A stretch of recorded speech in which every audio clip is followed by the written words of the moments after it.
அன்புள்ள ரவிஜி டிவி அன்பர்களே வணக்கம். ஆச்சாரத்துடன் இருப்பவர்கள் யார்? ஆச்சாரம் என்றால் என்ன?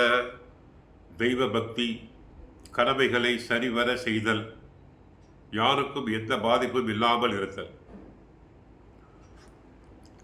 அவருடைய கடமையை செய்தாலே கடமைதான். பகவத்கீதையில் கிருஷ்ணர் என்ன சொல்கிறார்? கடமையை செய், கடமையை செய்த பிறகுதான் மற்றதெல்லாம். ஒருத்தருக்கு என்னென்ன கடமை இருக்கிறதோ அப்படியே செய்ய வேண்டும். லக்னாதிபதி 5ஆம் இடத்து அதிபதி ஆகிய இருவரும் பலம் பெற்று 9ஆம் இடத்தில் இருந்து அங்கு 9ஆம் அதிபர் ஆட்சி பெற்றால் ஜாதகர் ஆச்சாரியமாக இருப்பார்,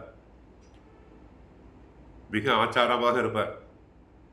அவருடைய பழக்க வழக்கங்கள், தெய்வ பக்தி, கடமை செய்வது, பேச்சு, செயல்பாடு அனைத்தும் சரியாக ஆச்சாரமாக இருக்கும்.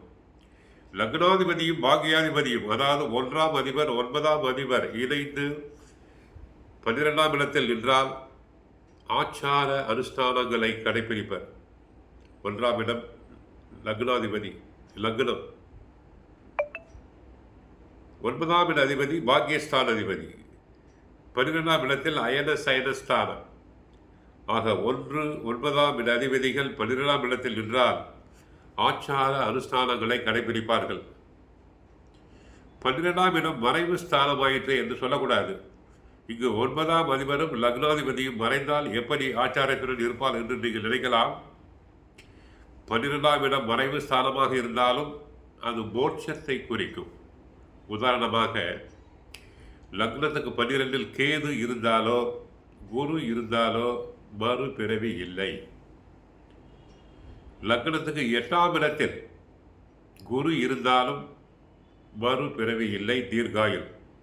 கஷ்டங்களை கொடுப்பார் ஒரு மரம், இருக்கட்டும். இருந்தாலும் அவர்களுக்கு இதுதான் கடைசி மனித பிறவி. யாருக்கு லக்னத்துக்கு 8ஆம் இடத்தில் குரு இருக்கிறாரோ தூக்கத்தில் உயிர் பிரியும். ஒருத்தரை போல கஷ்டப்பட்டு போக மாட்டார்கள், நன்கு தூங்கி கொண்டிருப்பார்கள், தூக்கத்திலேயே உயிர் பிரிந்துவிடும். ஆக 12ஆம் இடம் மறைவு ஸ்தானமாக இருந்தாலும் அது மோட்சஸ்தானம், முக்தியை கொடுக்கக்கூடிய இடம். பக்தி, முக்தி, சக்தி. அதிகம் பக்தி இருந்தாலே சக்தி கிடைத்துவிடும், முக்தி கிடைக்கலாம்.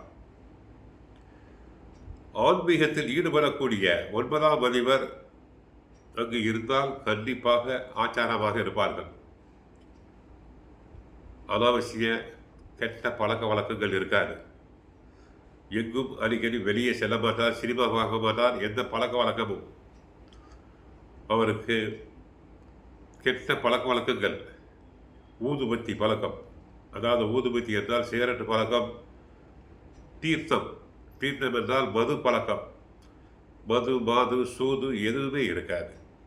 அப்படிப்பட்டவர்கள் ஆச்சாரத்துடன் இருப்பார்கள், பகவானுடைய அனுகிரகத்தை பெறுவார்கள்.